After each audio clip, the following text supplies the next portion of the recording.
அவங்க உன் மேல எவ்வளவு அன்பா பாசமா இருந்தாங்க. அவங்க புள்ளைய நீ தெரிஞ்சிருக்கிறத தாங்க முடியாம தான் இங்க வந்திருக்காங்க. கொஞ்சம் பொறுமையா இரு கண்மணி. உன் ஃப்ரெண்டுக்காக நீ எவ்வளவு பெரிய பழிய வேணாலும் ஏத்துப்ப.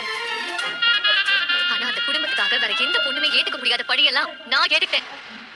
கடைசியில இவங்களும் இவங்க பிள்ளைய எனக்கு கொடுத்தது என்ன செருப்படி தானே. ஏமா இப்படி எல்லாம் பேசுற? ஒரு உண்மையை மறைச்சிட்டாங்கன்ற விஷயத்தை மட்டும் விட்டுட்டு மத்தது எல்லாத்தையும் யோசிச்சு பாரு. யாருக்குமா கிடைப்பாங்க இப்படி ஒரு மாமியார்? உன்னை தன்னோட சொந்த மக மாதிரி பாத்துக்கிட்டவங்கள இப்படி எல்லாம் பேசாத கண்மணி.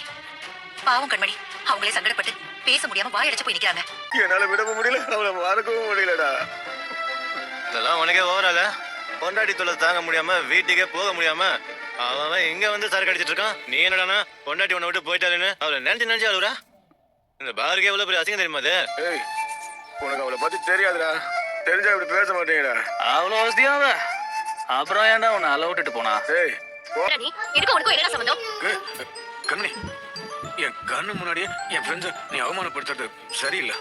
இந்த மாதிரி ஆளுங்களை கூட்டிட்டு வந்து இப்படி அசிங்கம் பண்றதும் சரியில்லை. சரி சரி, மாறி ரெண்டு பேரும் முட்டிக்காதீங்க. இங்க பாருமா கண்மணி, நாங்க வந்தது சமாதானத்துக்கு, நாட் ஃபார் ஃபைட். முதல்ல உன் புருஷன் சொல்றத பொறுமையா கேளுமா.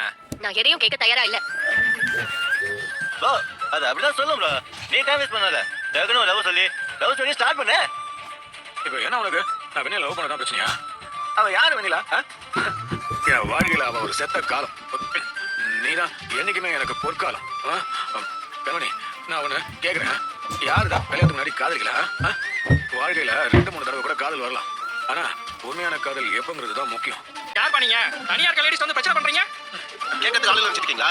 குடிச்சு கலாட்டம் பண்ணாம மரியாதை வீட்டுக்கு ஓடி போயிடுங்க. அங்கிள்ஸ், இருங்க ஒரு நிமிஷம், டென்ஷன் ஆகாதீங்க. நான் இந்த வீட்டு மாப்பிள்ள தான்.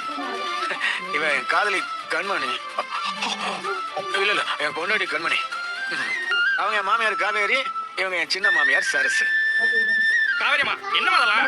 ஐயா ஒரு நிமிஷம் இருங்க, அவங்க கிட்ட எதுவும் கேட்காதீங்க. அவங்கள வாயிலாட பூச்சி. இந்த பஞ்சாயத்து எனக்கும் என் பொண்டாட்டிக்கு தான். அதுக்காக தான் இங்க வந்திருக்கேன். பெரியவர்களே